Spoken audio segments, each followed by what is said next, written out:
நான் வந்து என்னோடய பேர் ரம்யா அருண்குமார். நான் வந்து ஸ்டார்கார்ட் டிசீஸ் அப்படிங்கிற ரீசெண்டாக வந்து எனக்கு டயக்னோஸ் பண்ணியிருந்தாங்க லாஸ்ட் இயர் நவம்பரில் கண்ணில். ஸோ எனக்கு அதனால என்ன ப்ராப்ளம் அப்படின்னா, எனக்கு அந்த சென்ட்ரல் விஷன் வந்து கொஞ்சம் பிளர்டாகவே இருக்கும். ஸோ போக போக அது நல்லா டிட்டீரியோரேட் ஆகி எனக்கு வந்து கிட்டத்தட்ட ஒரு அடிக்கு மேலே என்னால் வந்து கிளியராக பார்க்கவே முடியாது. இந்த ஒரு அடியே எனக்கு பார்க்கறது ரொம்ப கஷ்டமாக இருக்கும். அந்த மாதிரி எனக்கு வந்து 2012லேருந்து இந்த ஐ இஷ்யூஸ் இருக்குது எனக்கு. பவருக்கு நான் ஸ்பெக்ஸ் போட்டுட்டு இருந்தேன். அது ஆன் அண்ட் ஆஃப் எனக்கு பவர் மாறிட்டே இருக்கும் எனக்கு. இது எதனால் இந்த மாற்றம் வந்து ஒரு 6 monthsலேயே எனக்கு வேறு பவர் மாறிடும். ஸோ டாக்டர்கிட்ட போனால் வேறு பவர் தான் எனக்கு ப்ரிஸ்கிரைப் பண்ணுவாங்க. ஸோ நான் ஸ்பெக்ஸை மட்டும்தான் மாற்றி மாற்றி யூஸ் பண்ணிகிட்டு இருந்தேன். அண்ட் மோரோவர் எனக்கு அந்த கிளாஸ்லேயும் எனக்கு விஷன் வந்து கிளியராக எனக்கு 6x6 விஷன் மாதிரி எனக்கு படிக்க முடியல. எனக்கு ஒரு பர்டிகுலர் டிஸ்டன்ஸ்க்கு மேலே எனக்கு தெரியவே தெரியாது. ஸோ இப்போ 2023 தான் வந்து எனக்கு டயக்னோஸ் பண்ணாங்க. இந்த மாதிரி ஸ்டார்கார்ட் டிசீஸ் அப்படின்னு சொல்லிட்டு ரெட்டினாவில் அந்த ப்ராப்ளம் இருக்குது அப்படின்னு சொல்லி சொன்னாங்க கண்ணில். அதனால என்னென்னா, இந்த சென்ட்ரல் விஷன் வந்து பிளர்டாக ஆயிண்டே வரும். அப்படியே போக போக போக போக இந்த விஷன் குறைச்சிட்டே வரும். ஒரு ஸ்டேஜில் வந்து அந்த விஷனே இல்லாமல் போயிடும். ஸோ எனக்கு டாக்டர் டயக்னோஸ் பண்ணிவிட்டு என்ன சொன்னாங்கன்னா, இதுக்கு ட்ரீட்மெண்ட்டே கிடையாது அலோபதியில் அப்படின்னு சொல்லி சொன்னாங்க. ஸோ என்ன பண்ணுறதுன்னு எனக்கு தெரியல.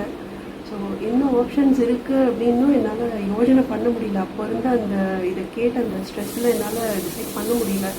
அப்புறம் எதேச்சியாக வந்து நான் முன்னாடி ஒரு தடவை நங்கநல்லூரில் டாக்டர் சுரேஷ் அப்படின்னு சொல்லிட்டு அவர் அக்யூபங்க்சர் டாக்டர், அவரை வந்து நான் வந்து காண்டாக்ட் பண்ணி இதுக்கு வந்து ட்ரீட்மெண்ட் பண்ண முடியுமா அப்படின்னு நான் கேட்டேன்.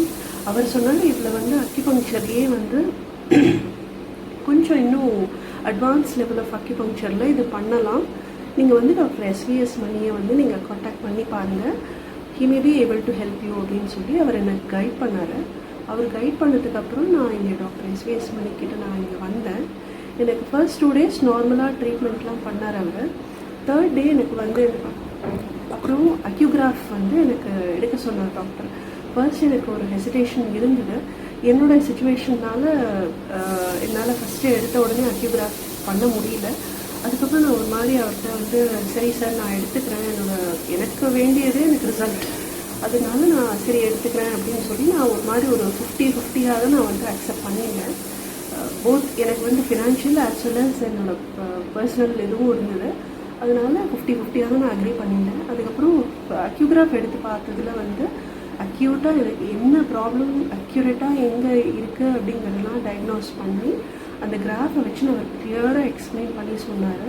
ஸோ ப்ராப்ளம்ங்கிறது மேஜராக உங்களுக்கு இல்லவே இல்லை, கண்ணு சம்மந்தமான உறுப்பெல்லாம் வந்து ரொம்ப ஹெல்த்தியாகவே இருக்குது. ஸோ உங்களுக்கு அதனால் பிரச்சனையே இல்லை, அது சீக்கிரம் சரியாக போயிடும் அப்படின்னு சொல்லிவிட்டு அவர் சொல்லிவிட்டு அன்றைக்கி வந்து எனக்கு அக்யூகிராஃப் எடுத்தாங்க. அக்யூ டச் அப்படி தான் கொடுத்தாரு அன்றைக்கி. அதுக்கப்புறம் அடுத்த நாள் எனக்கு நீடில் போட்டார். அதுலேயே எனக்கு வந்து ஒரு 20 to 30% என்னால் வந்து பார்க்க முடிஞ்சுது. அது எனக்கு ரொம்ப சந்தோஷமாக இருந்தது. நான் இங்கே அவர் நீடெல்லாம் எடுத்தோடனே என்ன தெரியுது அப்படின்னு கேட்டோடனே என்னால் ஒரு அட்லீஸ்ட் ஒரு 5 to 7 feet வந்து இங்கே போட்டிருக்கிற அந்த ஸ்க்ரீன் கிளாத்தில் இருந்த டிசைன்லாம் எனக்கு தெரிஞ்சுது. அதுக்கப்புறம் சுற்றி நான் வந்து எனக்கு வேறு என்னெல்லாம் என்னால் கிளியராக பார்க்க முடிஞ்சுது அப்படின்னு நான் பார்க்கும்போது எனக்கு ஓரளவுக்கு என்னால் வந்து லெட்டர்ஸ் நம்பர்ஸ் எல்லாம் ரெக்கக்னைஸ் பண்ண முடிஞ்சுது. கேலண்டரில் இருந்தது, டிஜிட்டல் கிளாக்கில் இருந்த நம்பர்ஸ், அதெல்லாம் ஓரளவுக்கு என்னால் ரெக்கக்னைஸ் பண்ண முடிஞ்சுது. பட் இவ்வளோ நாள் என்னால் அது முடியவே இல்லை. ஆக்சுவலாக நான் வந்து அப்படியே அந்த ஏதாவது ஒன்று பார்க்கணும் அப்படின்னா அதை ஸ்டேர் பண்ணிட்டே இருப்பேன். அப்படியே ஒத்து பார்த்துட்டு இருப்பேன். ஒரு ஸ்டேஜுக்கு மேலே எனக்கு அது தெரியவும் தெரியாது, அப்படி பார்த்தாலும் தெரியறதா அப்படிங்கிறது தான் எனக்கு இருந்ததே ஒழிஞ்சு இவ்வளோ நாளில் எனக்கு அந்த ப்ராப்ளமுக்கு வந்து சொல்யூஷன்கள் இப்போ தான் எனக்கு வந்து கிடைக்க ஆரம்பிச்சிருக்கு. எனக்கு அந்த ஹாப்பினஸ் வந்து சொல்லவே முடியாது. ஒரு 3 days நான் வந்து அவ்வளோ சந்தோஷத்தில் இருக்கேன். வீட்டிலலாம் வந்து என் ஹஸ்பண்ட் கிட்ட வந்து ஒவ்வொரு நேரமும் வந்து எனக்கு இங்கெல்லாம் தெரியறது, அருண் இதெல்லாம் தெரியாது, அது தெரியாது அப்படின்னு நான் சொல்லி நான் அவர்கிட்ட ஷேர் பண்ணிக்கும் போது, சரி ரொம்ப எக்ஸைட் ஆகாத, கண்ட்ரோல் பண்ணிக்கோ அப்படிங்கிற மாதிரி அவர் சொன்னார். ஏன்னா எனக்கு 2012லேருந்து இந்த ப்ராப்ளம் இருக்குது. ஸோ எனக்கு அதுலேருந்து இப்போ தான் நான் 2024 தான் நான் ஒன்று கிளியராக நான் இப்போ பார்க்க ஆரம்பிக்கிறச்சே அந்த சந்தோஷம் எனக்கு வந்து வார்த்தையால் சொல்ல முடியல, அந்த மாதிரி இருக்குது எனக்கு. ஸோ இன்றைக்கி எனக்கு வந்து அவர் வந்து நெக்ஸ்ட்டு ட்ரீட்மெண்ட்டுக்கு நான் இன்றைக்கி வந்திருக்கேன். இன்றைக்கும் இப்போ வரைக்கும் எனக்கு அந்த விஷன் அப்படியே தான் இருக்குது. எனக்கு வந்து எந்த மாற்றமும் இல்லை. So touchwood by God's grace இப்போ வரைக்கும் நல்லா இருக்குது. ஸோ நல்லா போயின்னு இருக்கு. I'm very happy about this. நிச்சயமாகவே எனக்கு வந்து இது ஒரு எனக்கு நியூ லைஃப் எனக்கு ஆக்சுவலாக. ஏன்னா நான் லைஃப்பில் வந்து நான் ஒரு டீச்சராக ஒர்க் பண்ணிட்டு இருந்தேன். இதனால் என்னோடய ப்ரொஃபஷனை இதனாலேயே கண்டினியூ பண்ண முடியல. ஸோ இப்போ வந்து ஐ ஃபீல் கண்டிப்பாக நான் எதனா பண்ணணும், என்னுடைய ப்ரொஃபஷன் விட்ட ப்ரொஃபஷனை நான் எதாவது எந்த விதத்துலையாவது நான் திரும்பி எடுக்கணும் அப்படிங்கிற ஒரு கான்ஃபிடென்ஸை எனக்கு கொண்டு வந்தது வந்து டாக்டர் மணி தான் எனக்கு. So I'm really thankful to him.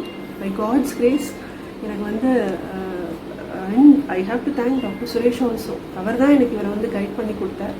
So கண்டிப்பாக அவருக்கும் ஒரு தேங்க்ஸ். கடவுளுக்கு தான் முதல் தேங்க்ஸ், என்னோடய குருவுக்கு தேங்க்ஸ், அண்ட் டாக்டர் மணிக்கு. நிச்சயமாகவே எனக்கு வந்து எனக்கு அந்த தேங்க்ஸுங்கிறது வந்து ஒரு சின்ன வார்த்தை தான். அதுக்கு மேலே எனக்கு சொல்கிறதுக்கு இப்போதைக்கு I don't have any words. என்னோடய ஃபேஸை பார்த்தாலே உங்களுக்கு தெரிஞ்சிருக்கும். So thank you very much sir. Thank you.